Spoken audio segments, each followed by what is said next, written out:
Hello, I'm Matthew Sherry, the founder and managing editor of Gridiron Magazine, and you're listening to the Cleats Off podcast with Liz Bhandari.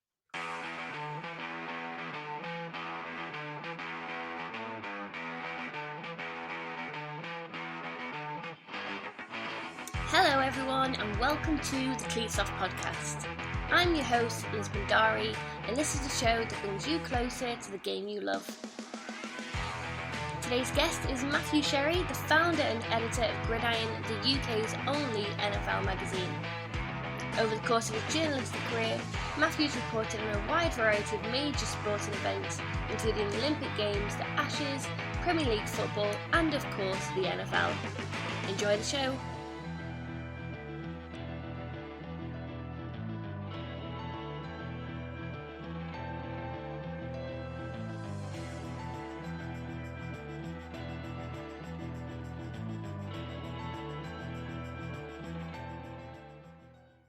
Welcome to the show, Matthew. How are you? Yeah, good. Obviously, book release date is tomorrow now, so pretty excited for that. Exactly, that's it. We're in really exciting time. Season's kicked off. Yeah, your book comes out tomorrow, and yeah, it's all go.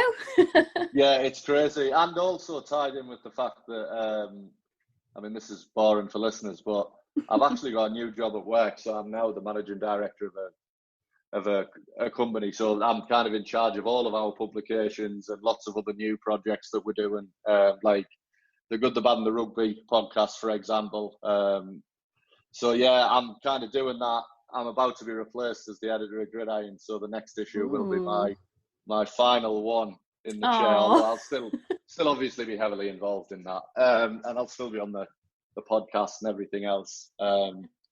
So yeah, it's crazy times, and then obviously this book release. So yeah, it's probably the busiest time. I've got a second baby on the way in 2 months' time as well. So oh goodness, congratulations and God, it's literally all go. Yeah, absolutely, just insane. First of all, listen, let's kick this off with I guess where your passion for American football started. Yeah, I mean, I have to credit a childhood friend of mine called Richard Gatenby, really, because he got us all into it when we were kids. I think the first game I remember watching was the 1 yard short Super Bowl, and just kind of seeing that play and thinking this is interesting. And then my friend Richie got us into it from that point forward, basically. So we kind of, that off season, went through the process of getting into it, choosing teams. We both became Patriots fans, kind of chose to support the same team.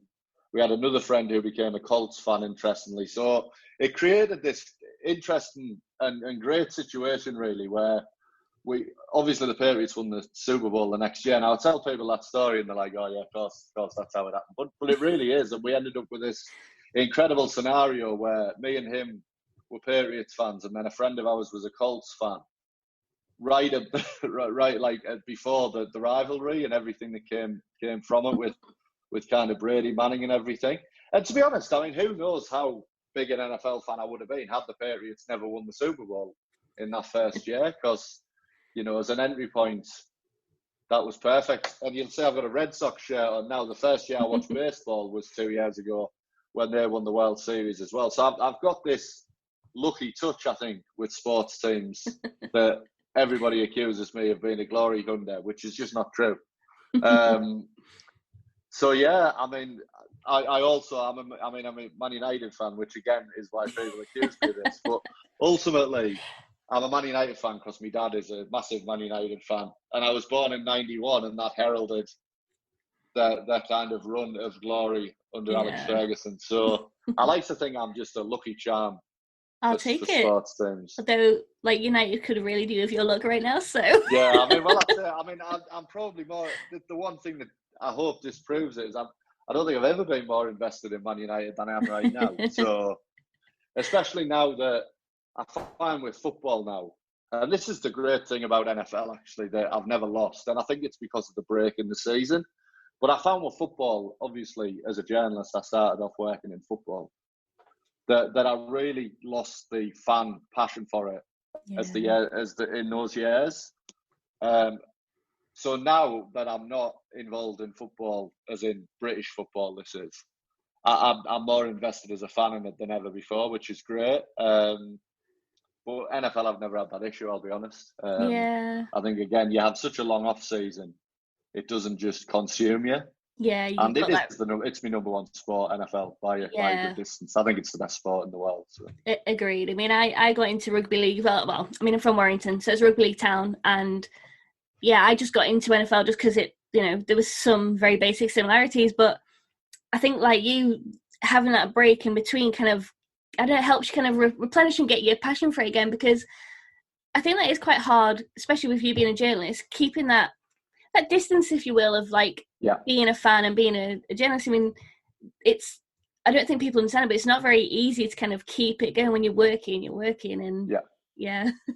And what you end up with is you develop kind of personal relationships that would make it so different. I mean, like the best example that I can think of is after the Patriots lost the Super Bowl against Philly. I mean, with me, the journalist thing isn't as applicable because it's a magazine. So I'm not in that day-to-day living and breathing kind of, a magazine is always a bigger picture look, so we can determine what we look at that month. But the Super Bowl's the exception because obviously we're covering the Super Bowl.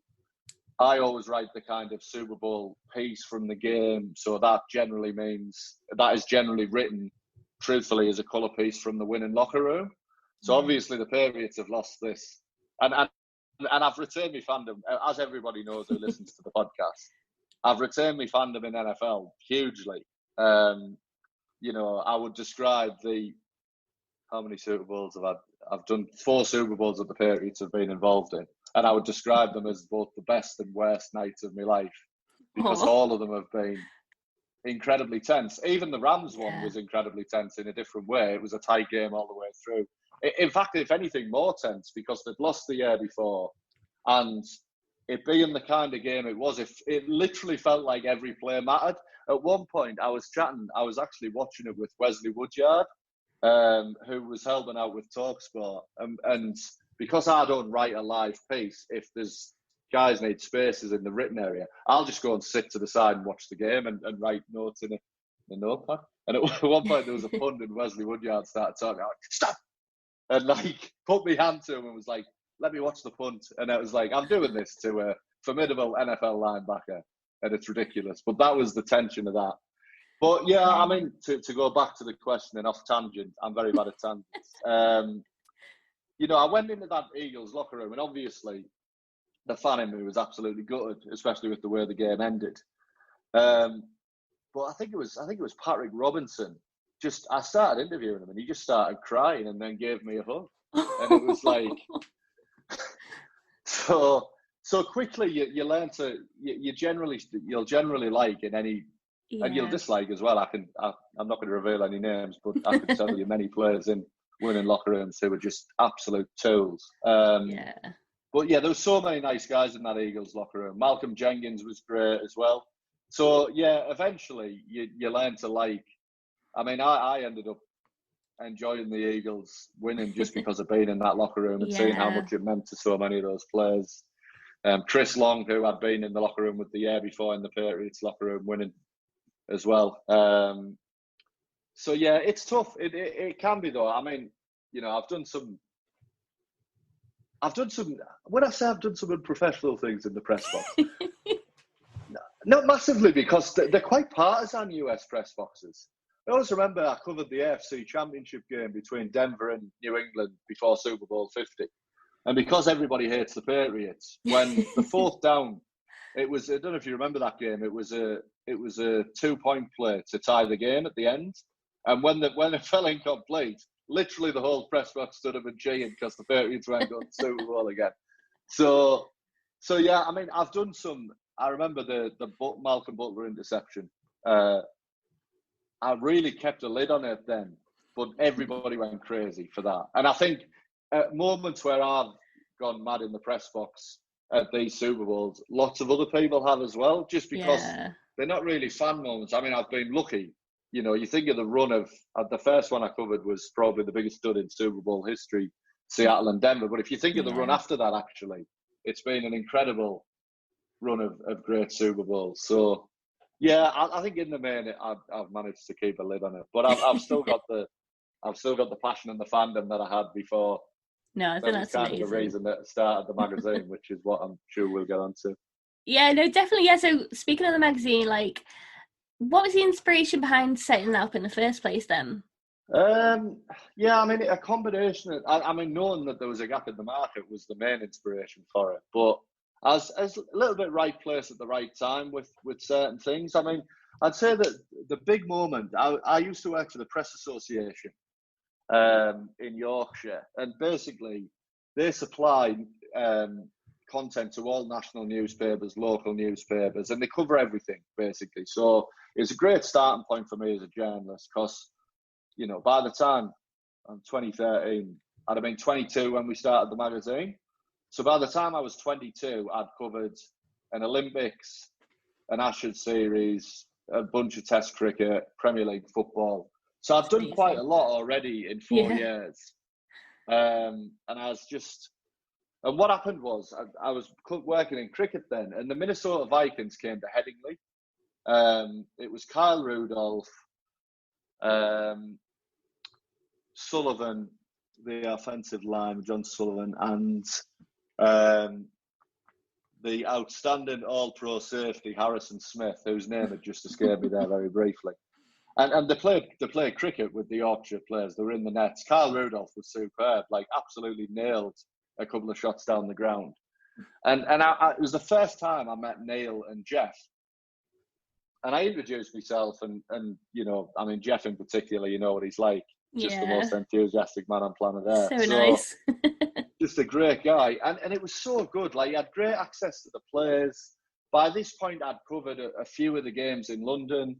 And, that access of going in the locker room and the openness of it was fantastic.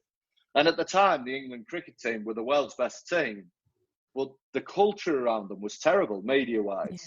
Yeah. It was in the Andy Flower era, and there was no openness. They were all media trained, and it was just rubbish. Like, you just weren't getting any interesting stories out of it or anything. So I just said to Jeff that day, I was like, I'd love to do more in the NFL. I think there's a massive marketplace for a magazine. And I just said it to both Neil and Jeff, who were probably thinking, yeah, who's this fella? I mean, it's not going to happen.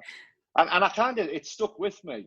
Now, what had happened is, when I did my journalism training in London, I worked at All Out Cricket for every Thursday or Friday.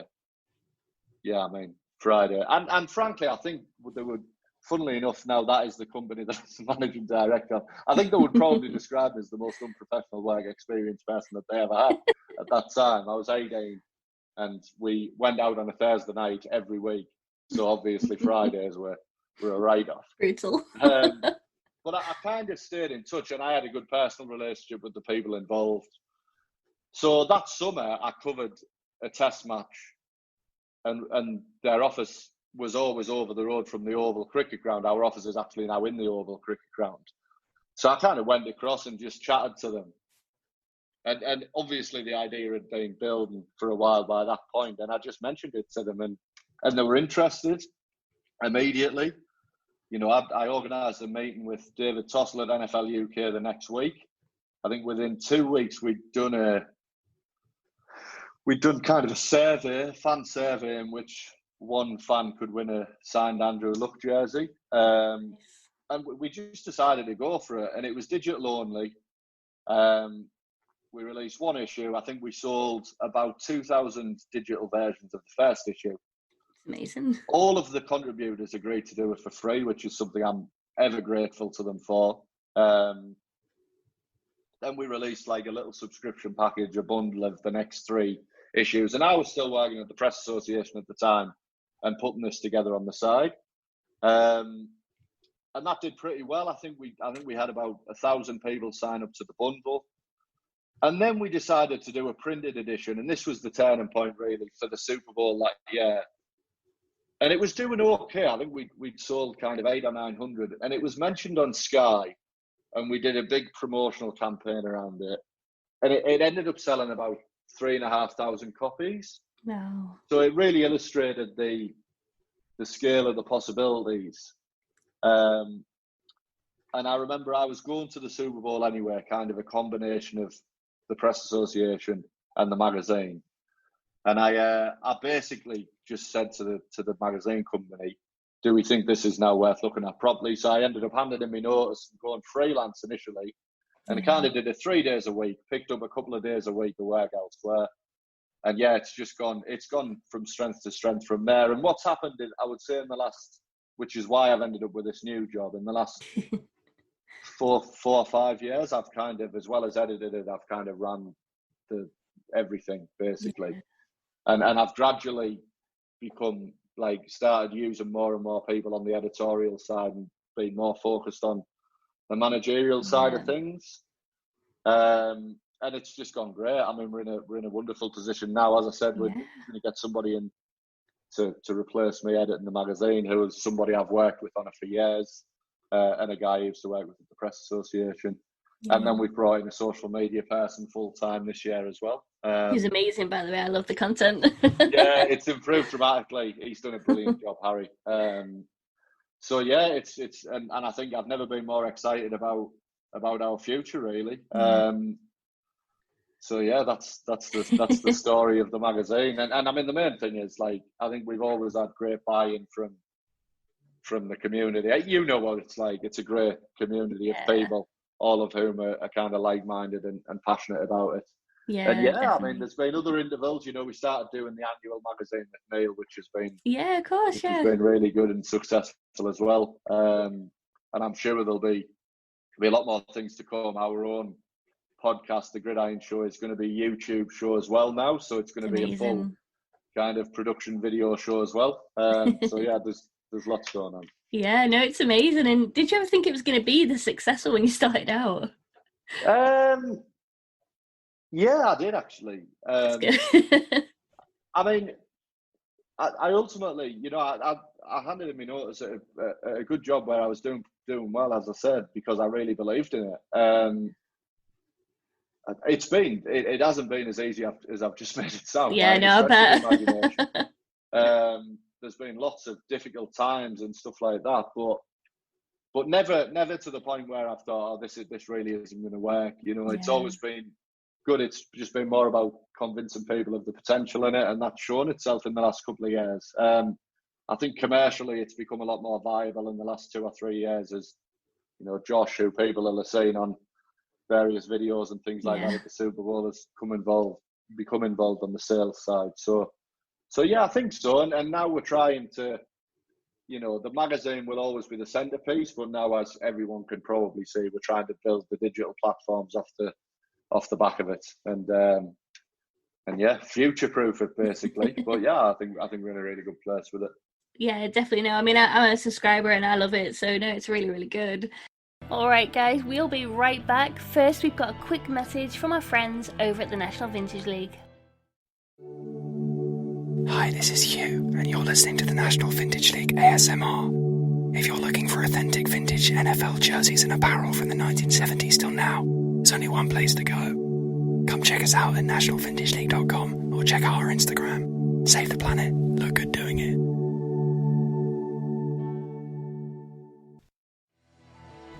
And don't forget, you can enjoy 10% off by using the code NFLGirlUK. Back to the interview. So you've talked about, some of your experiences of traveling around America in the Super Bowl, but is there a moment that you'd say is your favourite, I guess, defining moment? I mean, it depends really. I mean, there are so many moments, and it would depend.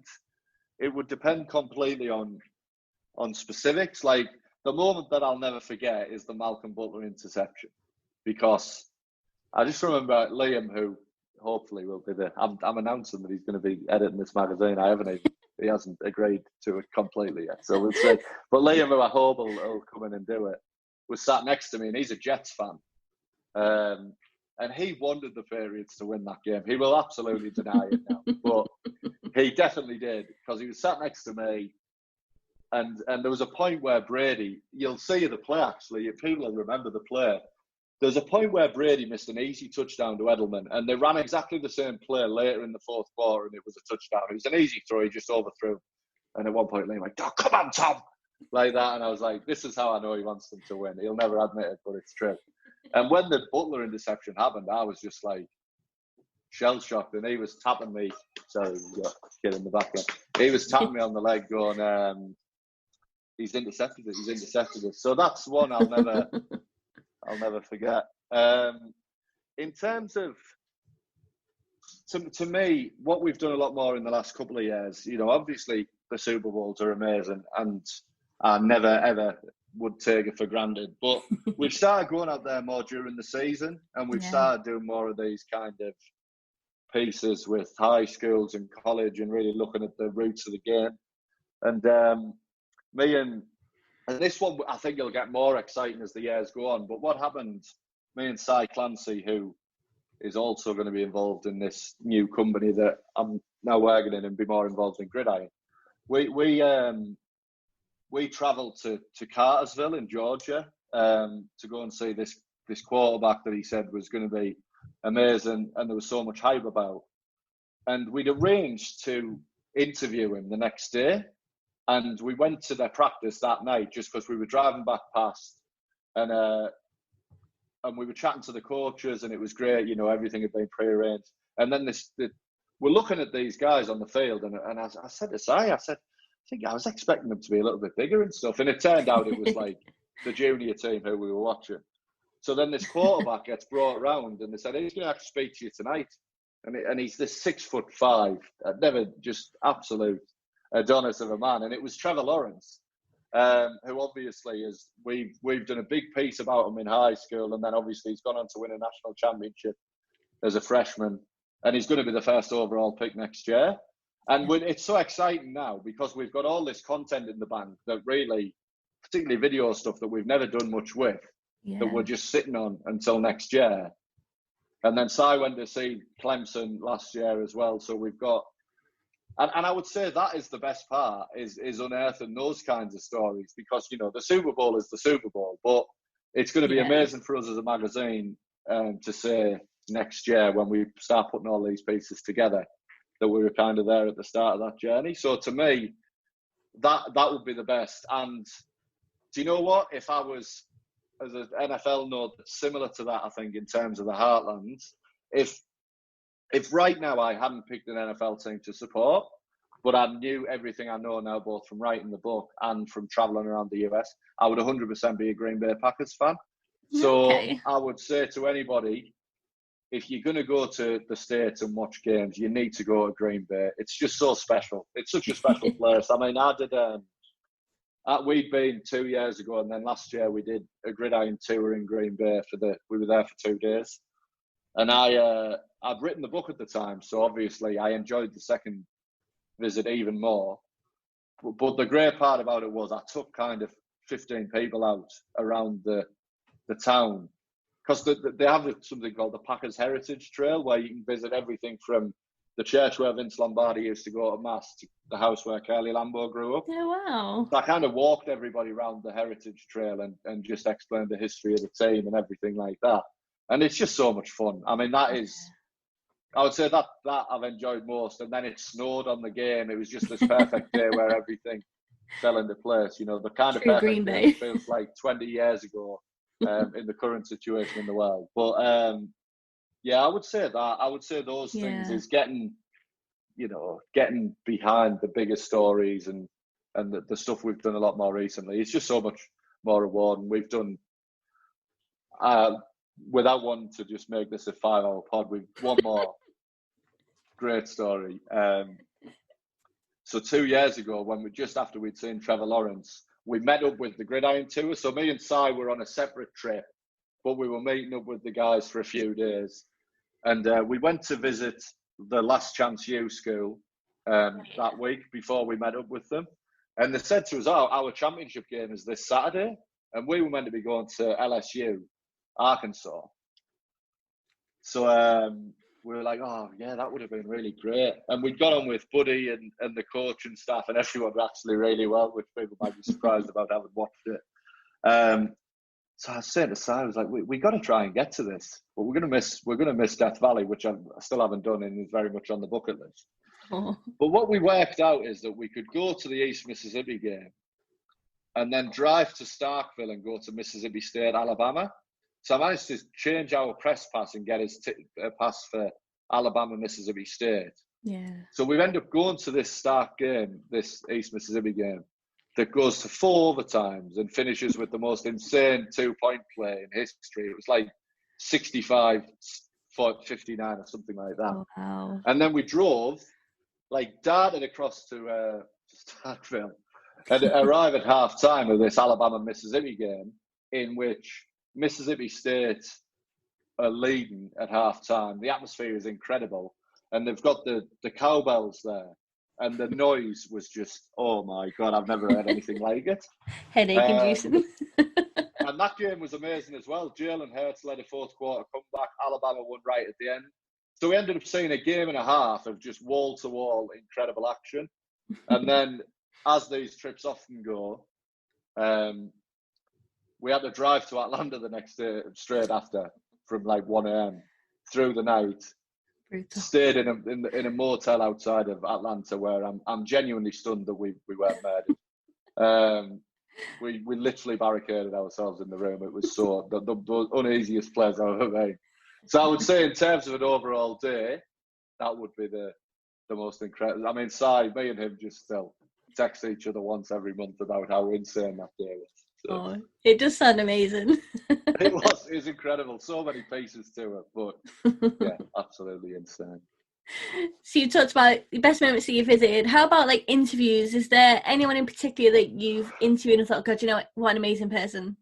Yeah, lots. And again, for different reasons. The nicest person I've ever interviewed is Dan Rooney, sadly passed away since, who's obviously the owner of the Steelers, simply because he said to me at the end, he was like, "This is my number. If you ever need me, just give me a call," as if I'm just going to dial up, one of the most famous NFL owners on a weekly basis. But I feel like if I had done that, he'd have been fine with it. That's so lovely. So he was really nice. Terry Bradshaw, I interviewed for the book for an hour and a half and was hilarious. At the end, he just said to me, if you need me again, just the Steelers come out of this, well done. If you need me again, just give me a call. If I can't remember anything, I'll just make some good stuff up for you. It'll be a great book. So that was great. The most surreal and arguably the most pinch yourself moment is I interviewed Jerry Rice for an hour and a half for the book as well, and it was on FaceTime. It did, whatever we were trying to do previously didn't work, and I had to set up some kind of recording equipment and do it. But I was just sat on my couch looking at my phone in my hand like this on FaceTime. Then after 40 minutes trying to shimmy around the room and plug my phone in to charge it while he was talking. So yeah, that was great. But then other ones, some lovely people who, I said, obviously a Patriots fan. I mean, I think two of the nicest people I interviewed for the book were Bill Polian and Tony Dungy. I mean, Polian, who literally I exchange emails with every now and then and have interviewed since for various things, incredibly generous with his time. So those would be the ones that really stand out to me. There's probably some I'm missing. There's some sad ones, actually, like Sam White I interviewed just a couple of months before he passed away, and he profusely apologised for being late when he'd just been doing something for charity for the day, and I was like, absolutely fine. So yeah, lots. I mean, I interviewed. The book is kind of bringing together interviews I've done for Gridiron, but I think I interviewed 50 or 60 people just for the book, and then kind of the overall list extends to beyond that. Don Shula was great when I first started Gridiron. Spoke to him for a while. Spoke to his wife for a decent amount of time on that as well. So yeah, lots of greats. I mean, and that's the honour of all this stuff, isn't it? Is getting to speak to those people. Both a combination. That was the best part of the book. You mentioned before we started talking how big the book is. Yeah, it's massive. The reason for that is that you'll notice if you find chapter 10, that was me writing exactly on the word count, perfectly. And then after that, it just goes completely off the rails, largely because I interviewed so many great people, and you want to include as many of them in the book as possible. Yeah. So, yeah, I've been very lucky. Yeah. Well, let's talk about the book then. So, for someone who doesn't know about this book yet, describe it. Tell them about it. It's a full history of the NFL. I like to think you would leave it with a complete understanding of the history of the NFL. The format is well, not unique. I mean, it's been done before. I'm not reinventing the wheel, but it's different. Like, it's done through 20 games. So there are going to be people. I hope everybody reads it in full. There are going to be people who look at the first half of the book and think, well, he hasn't really addressed this major issue. Like, there isn't enough in here about, the NFL being segregated in particular. But the reality is that there is a chapter later in the book that is all about the NFL's history with race and black players and everything like that. So it kind of moves in different directions. It's largely chronological. All the games are listed chronologically, but it allows the game to be the center point of wider stories. So to give a good example of that, I mean, a good example is the chapter on race. That is about Doug Williams becoming the first black quarterback to win the Super Bowl. But it's about the history of black players in the NFL. So every chapter starts on the game. It generally ends on the game as well, with a couple of exceptions that might lead into other chapters.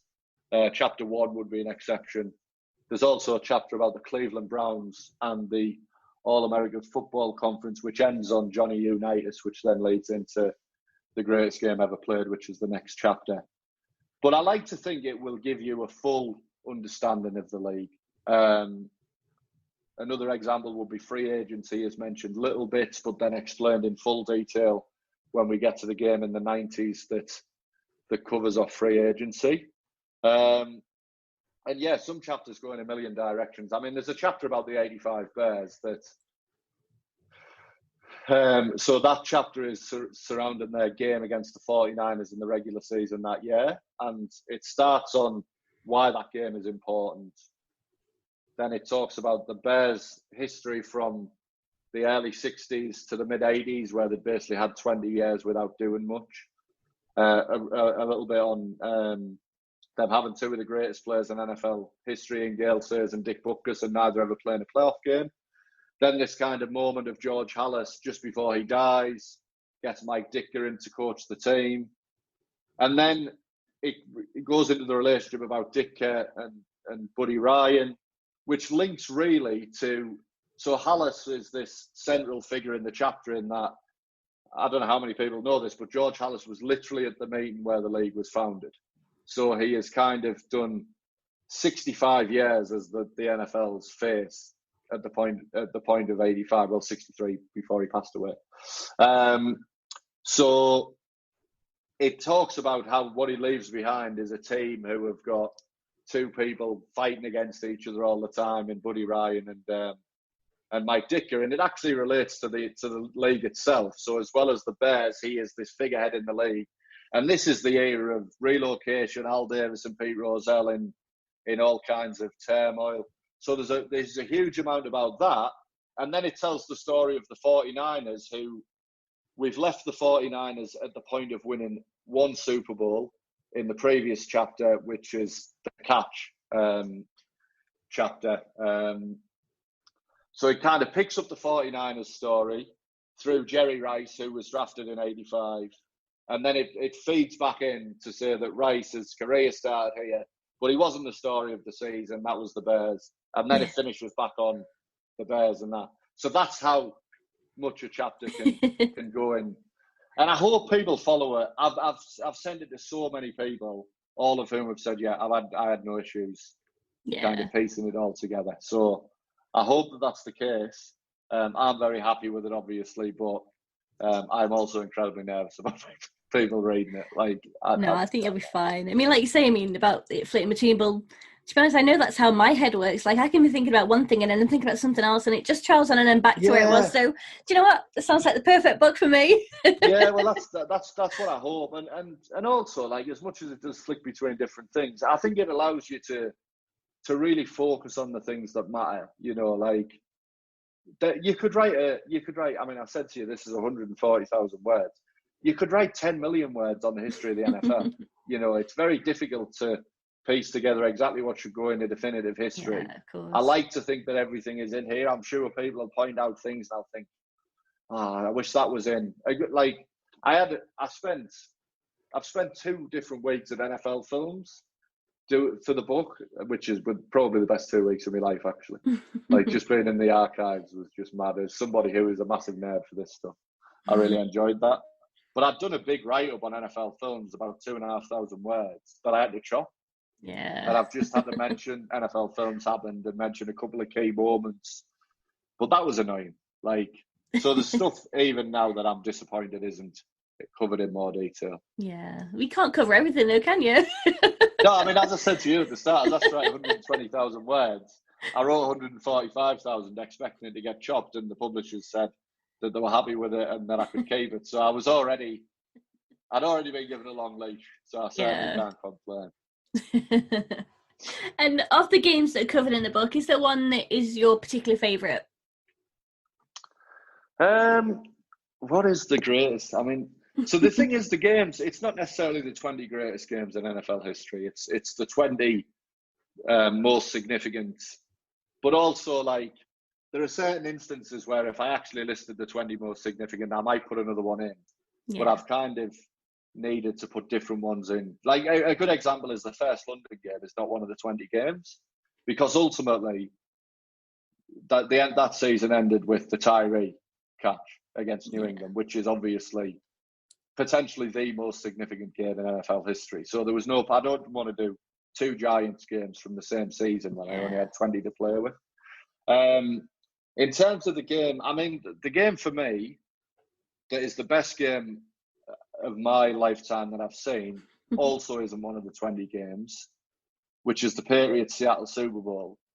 But it kind of is one of the games, because what I've done is the final chapter is the 2 games. It's the Atlanta game and the Seahawks game is weaved in as well.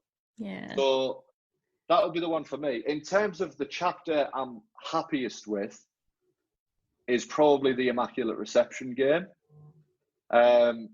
Just because, I mean, it's just, one, the Steelers, that 70s Steelers team, if you take the longevity element out of the Patriots and their ability to do it twice and win 6 over all those years and appear in 9, if you take that out of it, if you ask me what is the best team over a 5-year period ever in NFL history, it would definitely be that Steelers team. And to tell you why I think that, ultimately they won one way, and this is what the chapter's largely about. They won one way, which was the ground and pound running game defense that everybody won with, including the Dolphins in that era. And then the whole NFL changed overnight when they introduced the Mel Blount rule, like completely changed. And the Steelers then won 2 more Super Bowls playing a totally different brand of football. And I think that those 4, I think I said 5 earlier, those 4 titles that they won, it just cements them to me as the best of those teams. But separately, that chapter is all about the Raiders and Al Davis. So it's kind of this incredible chapter of these amazing stories, you know. And what I didn't really know before writing the book is how bad the Steelers were before that point. They'd been in 1 playoff game and lost it heavily. Now, obviously, the playoffs weren't around forever. Then, you know, the playoffs didn't come into force properly as like more games as we know them now until kind of the 60s.